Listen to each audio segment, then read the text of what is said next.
Assalamualaikum warahmatullahi wabarakatuh. Jumpa lagi di channel Kang Dokter, yaitu channel yang membahas tentang urologi, kesehatan, dan inspirasi. Gimana kabarnya teman-teman semuanya? Nah, kalau Anda adalah dokter yang sedang mempersiapkan ujian tes masuk program pendidikan dokter spesialis atau PPDS, maka teman-teman beruntung karena menemukan video ini. Karena kali ini saya akan melanjutkan pembahasan sebelumnya tentang persiapan tes ujian masuk PPDS, dan khusus pada kali ini kita akan membahas lebih detail tentang tes wawancara pada tes ujian masuk PPDS. Ikuti terus channel ini, ikuti terus video ini, dan untuk teman-teman yang belum subscribe silahkan subscribe. Jangan lupa share sebanyak-banyaknya sehingga lebih banyak dari saudara-saudara kita yang bisa mengambil manfaat dari channel ini. Nah teman-teman, video ini memang khusus saya dedikasikan untuk rekan-rekan dokter yang memang ingin melanjutkan ke jenjang lebih tinggi, yaitu program pendidikan dokter spesialis, dan juga untuk mengobati rasa bersalah saya karena cukup banyak email yang masuk melalui blog atau melalui email menanyakan tentang tips-tips untuk bisa masuk dalam tes program pendidikan dokter spesialis. Jadi karena saya tidak sempat untuk membalas satu persatu email dari rekan-rekan, maka saya buatkan video khusus untuk teman-teman. Semoga bisa membantu. Nah teman-teman, tes wawancara dalam ujian masuk PPDS itu beragam macamnya, karena mungkin setiap universitas akan berbeda, kemudian setiap bagian juga pasti berbeda. Jadi untuk teman-teman yang belum melihat atau menonton video saya sebelumnya, saya sarankan tonton dulu sampai selesai, kemudian lanjut ke video ini ya. Hal terpenting yang mesti teman-teman tahu bahwa kunci dari tes wawancara ini adalah untuk menilai sejauh mana ketertarikan dan keteguhan hati kita calon peserta PPDS untuk menjadi peserta didik dalam program pendidikan dokter spesialis. Maka persiapkanlah jawaban yang akan disampaikan sebaik mungkin. Kuncinya jawab dengan tegas, lugas, tunjukkan kepedulian kita terhadap sesama atau terhadap pasien, serta optimisme. Nah, setting ruangan dari tes wawancara itu juga sebisa mungkin kita dapatkan informasi sebelum kita memasuki tempat tes. Bisa kita tanyakan kepada calon senior kita yang memang sudah lebih dahulu masuk dalam program PPDS. Tanyakan sedetail mungkin settingnya seperti apa, ada berapa meja, kemudian ada berapa konsultan di situ. Bahkan pertanyaan-pertanyaan yang biasa diajukan juga penting untuk kita kumpulkan informasinya, sehingga persiapan untuk tes wawancara ini menjadi lebih baik. Nah, biasanya kalau yang saya tahu dalam tes wawancara itu ada beberapa station, ada beberapa meja yang di situ duduk satu atau dua konsultan, calon konsultan atau pendidik kita nanti yang siap dengan masing-masing pertanyaannya. Beberapa tips dari saya terkait dengan persiapan ujian wawancara tes PPDS. Yang pertama adalah penampilan kita harus rapi, sopan, kalau perlu wangi. Kemudian jika ada kesempatan untuk menggunakan dasi atau jas, silahkan, itu akan lebih baik. Tapi secara umum ikuti saja kebiasaan di masing-masing kampus. Informasi itu juga bisa kita tanyakan ke teman-teman yang sebelumnya sudah masuk. Kemudian tips yang kedua, jaga posisi duduk kita ya. Jadi duduk tegak, tetap sopan, kemudian dada kita busungkan, kemudian tidak menyender ya, tidak menyender seperti ini di kursi, karena itu menunjukkan antusiasme kita dengan kita duduk tegak, tetap fokus, tapi juga tetap santai, jangan tampak terlalu tegang. Tips yang ketiga adalah dengarkan dan pahami pertanyaan dari konsultan kita dengan seksama, dengan teliti. Ini perlu karena ini adalah modal utama untuk kita bisa menjawab sesuai dengan pertanyaan. Nah, tips yang keempat adalah sampaikan jawaban sesuai dengan pertanyaan yang diajukan oleh konsultan dengan tegas, kemudian penuh keyakinan, tetap bahasa yang sopan, dan gunakan jurus 3 jari. Nah, saya akan sampaikan nanti jurus 3 jari seperti apa. Dan tips yang kelima adalah tetap senyum, tetap santai, tidak tegang. Nah, teman-teman, tips 3 jari, jawaban 3 jari yang saya maksud tadi adalah kita selalu menjawab semua sebisa mungkin ya. Sebisa mungkin jawaban-jawaban itu lebih sistematis, minimal dengan 3 poin.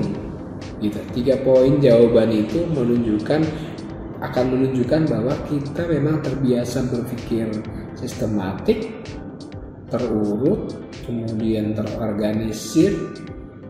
Ya, itu. Jadi misalnya nanti saya kasih contoh untuk pertanyaan-pertanyaan lebih detail yang menanyakan tentang misalnya kenapa mengambil bidang yang Anda pilih sekarang. Misalnya Anda memilih bedah umum atau kardiologi atau bidang urologi seperti yang saya ambil dulu.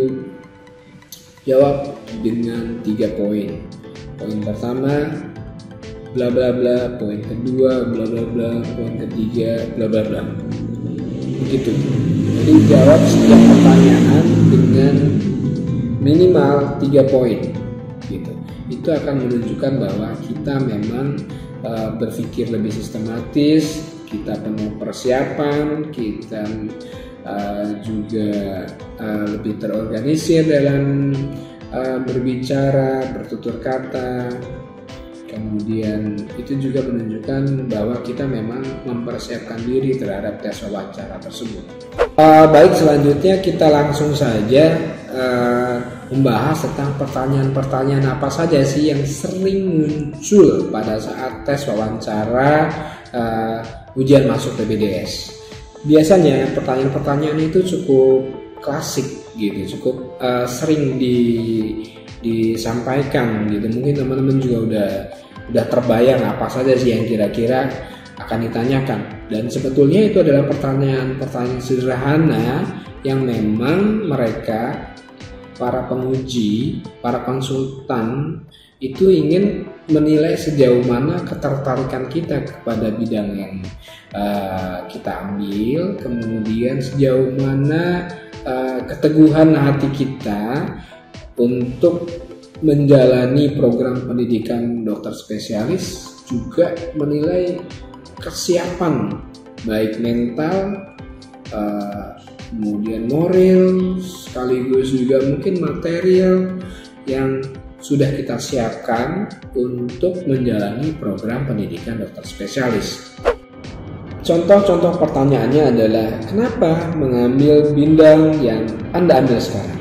Kemudian kenapa mengambil universitas tertentu yang kita pilih? Kemudian apa motivasi kita untuk mengambil program pendidikan dokter spesialis yang kita tuju? Kemudian setelah lulus akan bekerja di mana? Kemudian pengalaman bekerjanya seperti apa? Ada lagi pertanyaan, kasus apa yang paling menarik ketika Anda bekerja? Ada seperti itu. Kemudian apa yang sudah dipersiapkan? Kemudian Ada juga pertanyaan santai, contohnya olahraga apa yang paling disenangi. Nah, kita akan coba jawab satu persatu sedikit. Mudah-mudahan bisa memberikan gambaran untuk teman-teman. Pertanyaan yang paling sering muncul adalah kenapa kita mengambil bidang yang Anda ambil, ya. Misalnya mengambil kardiologi, mengambil THT atau mata atau bedah umum, bedah toraksvaskuler, ortopedi, atau mungkin urologi seperti bidang yang saya ambil. Seperti yang sudah saya sebutkan sebelumnya, siapkan jawaban itu dengan teknik 3 jari, ya. Artinya 3 poin yang kita sampaikan. Jika ada pertanyaan kenapa mengambil bidang yang saya ambil, gitu, yang kita ambil, contohnya pada saat saya dulu mengambil bidang urologi, saya menyampaikan 3 jawaban. Yang pertama adalah karena saya mencintai bidang urologi ini. Kenapa mencintai atau menyenangi? Karena bidang urologi syarat dengan teknologi. Tindakan-tindakan dilakukan dengan endoskopi, kemudian laparoskopi, bahkan sekarang teknologi robotik itu sudah mulai digunakan secara luas di bidang urologi, begitu. Kemudian yang kedua adalah saya ingin memperdalam pemahaman tentang kasus urologi karena pada saat berpraktik banyak kasus yang saya temui dan saya merasa kurang di bidang urologi. Kemudian yang ketiga, belum ada dokter urologi yang berpraktek di rumah sakit tempat saya bekerja, sehingga saya berharap bisa membantu menyelesaikan case pasien secara definitif. Itu jadi sampaikan 3 jawaban itu secara sistematif. Yang pertama, mencintai atau menyukai bidang tersebut, kemudian jelaskan, kemudian memperdalam pemahaman tentang case urologi karena kasusnya memang banyak. Yang ketiga, karena belum adanya dokter spesialis urologi di tempat bekerja. Itu contoh, ya, contoh. Jadi menjawab dengan 3 poin. Contoh lain, kenapa mengambil universitas yang kita tuju? Misalnya, kenapa mengambil Universitas Indonesia? Nah, dulu saya sudah menyiapkan data bahwa universitas yang saya ambil itu memiliki prestasi bla bla bla bla bla. Hal ini bisa kita lihat di banyak banyak sumber terkait dengan ranking dari universitas. Contohnya Universitas Indonesia, ini kita bisa cari informasi ini, kita siapkan gitu. Misalnya UI terpilih sebagai kampus nomor 1 terbaik di Indonesia berdasarkan penilaian yang dilakukan oleh QS World University Ranking tahun 2022 gitu. Misalnya ini untuk data baru nih, ya. Kemudian UI juga menempati peringkat ke-10 sebagai kampus terbaik di Asia Tenggara. UI meningkati peringkat ke-56 di Asia. Itu adalah data yang bisa kita sampaikan di depan penguji. Itu yang pertama tadi, jawaban pertama. Kemudian jawaban yang kedua, kenapa memilih UI? Poin kedua adalah misalnya kita sebutkan guru-guru besar di UI adalah yang terbaik di negeri ini, sehingga saya berharap bisa menjadi murid dari para dokter-dokter terbaik di bidangnya. Kemudian yang ketiga, misalnya kita bisa sampaikan bahwa Rumah Sakit Cipto Mangunkusumo sebagai rumah sakit pendidikan untuk program yang kita ambil adalah pusat rujukan nasional, di mana pasiennya banyak dari berbagai daerah dan kita atau saya berharap bisa belajar maksimal dengan case yang beragam. Jadi kita sampaikan jawaban-jawaban tersebut ketika ditanyakan kenapa mengambil UI misalnya. Kita jawab, UI adalah universitas terbaik di Indonesia berdasarkan data bla bla bla bla bla. Yang kedua, guru-guru besar di UI adalah yang terbaik di negeri ini. Kemudian yang ketiga, RSCM sebagai rumah sakit pendidikan adalah pusat rujukan nasional, dan saya berharap bisa belajar maksimal dengan case yang beragam. Kurang lebih seperti itu. Jadi selalu sampaikan jawaban itu dengan 3 poin. Itu 3 poin itu akan menjadikan nilai tambah yang cukup signifikan menurut saya, ya. Dan ini sudah terbukti karena banyak juga teman-teman yang sebelumnya menanyakan, kemudian saya sampaikan, dan alhamdulillah tidak sedikit yang berhasil. Kemudian contoh pertanyaan lain, apa motivasi Anda untuk mengambil bidang yang Anda pilih? Misalnya konsultan menanyakan seperti itu, jawab dengan 3 jari tadi, teknik 3 jari tadi. Yang pertama, misalnya saya ingin menjadi orang yang lebih bermanfaat kepada keluarga, untuk keluarga, kepada masyarakat, kepada bangsa misalnya. Kemudian yang kedua, ingin membantu pasien-pasien dengan keluhan bidang yang kita ambil, ya, misalnya bidang urologi, sehingga tindakan definitif bisa saya kerjakan sampai pasien bisa betul-betul teratasi masalahnya. Kemudian yang ketiga, bisa membantu mengembangkan pelayanan rumah sakit di tempat rumah sakit kita bekerja. Jadi selalu jawab 3 poin. Kemudian pertanyaan-pertanyaan klasik lainnya seperti setelah lulus akan kemana. Kalau bisa kita memang sudah siapkan jawaban terkait dengan tempat kerja ini, dan sangat direkomendasikan adalah tempat yang memang belum memiliki pelayanan dokter spesialis yang kita tuju, atau kalaupun sudah ada memang baru sedikit misalnya, sehingga kita berharap bisa menjadi bagian dari pelayanan yang lebih baik di rumah sakit tempat kita bekerja nanti. Kemudian pertanyaan ini, kasus apa yang paling berkesan ketika bekerja dulu, misalnya bekerja sebagai dokter di rumah sakit. Nah, ini kita harus menyebutkan bidang sesuai dengan bidang yang kita ambil. Kalau kita mengambil bidang urologi, maka sebutlah kasus yang berhubungan dengan urologi, misalnya kasus retensi urin, sehingga kita melakukan tindakan cukup heroik, misalnya melakukan sistostomi. Kemudian jika kita mengambil bidang kardiologi, kita melakukan tindakan defibrilasi misalnya. Jadi harus sesuai dengan bidang yang kita ambil. Ini akan kembali lagi menilai sejauh mana ketertarikan kita kepada bidang yang kita ambil. Jadi yang kita sampaikan pun tidak jauh dari bidang yang kita tuju.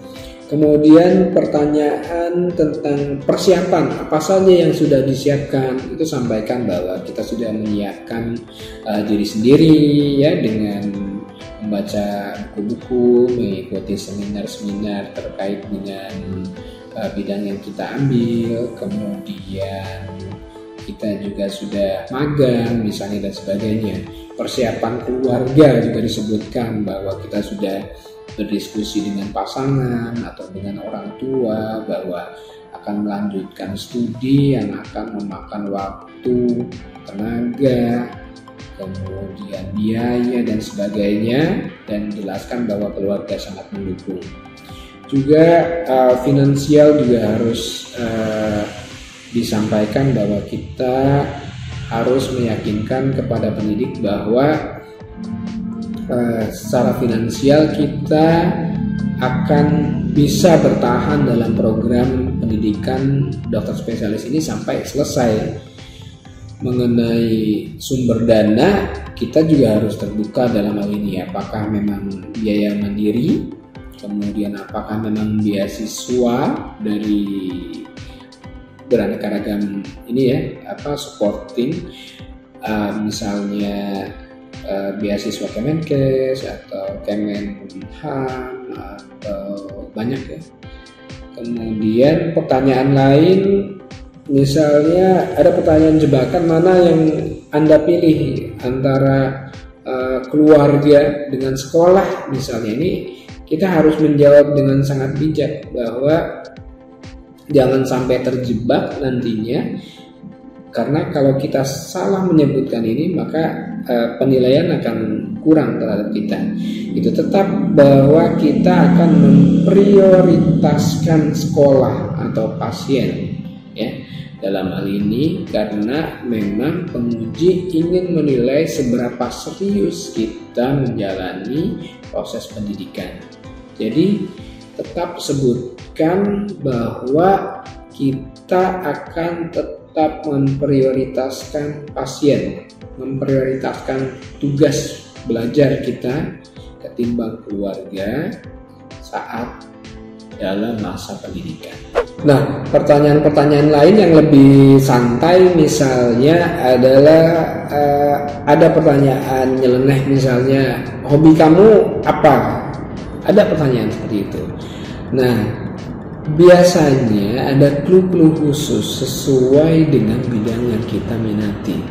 Untuk bagian bedah ya, bedah, hampir semua bedah, apakah bedah umum, BDKV, ortopedi, urologi dan sebagainya, itu biasanya yang diharapkan jawabannya adalah olahraga tertentu.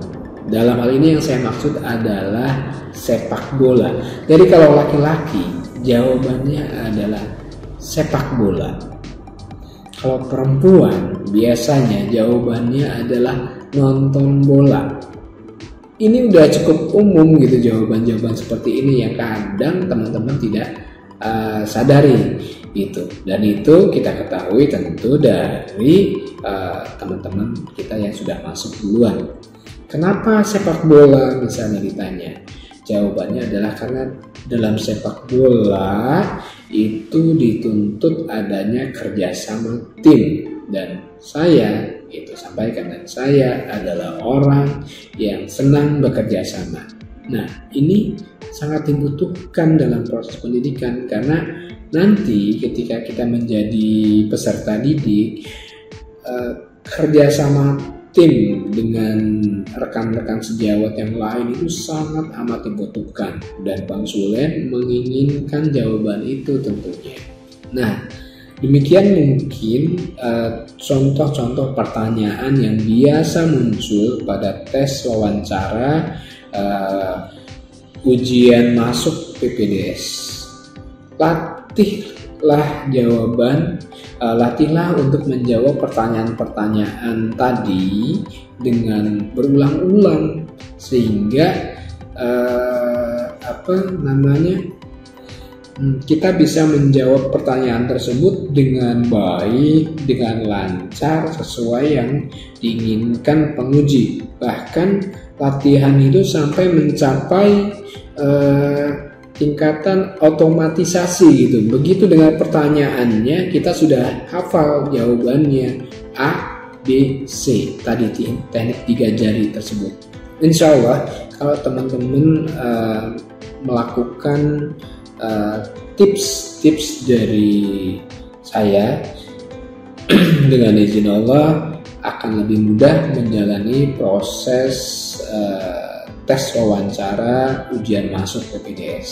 Semoga teman-teman yang sedang berusaha melakukan persiapan diberikan kemudahan oleh Allah Subhanahu wa Ta'ala. Yakinlah niat baik akan selalu diberikan jalan kemudahan. Demikian mungkin yang bisa saya sampaikan, dan sekali lagi untuk teman-teman yang belum subscribe, silakan subscribe dan share video ini sebanyak mungkin kepada teman-teman Anda yang membutuhkan, sehingga lebih banyak dari teman-teman kita yang bisa mengambil manfaat dari channel ini. Channel Kang Dokter yaitu channel yang membahas tentang urologi, kesehatan, dan inspirasi. Demikian, Assalamualaikum warahmatullahi wabarakatuh.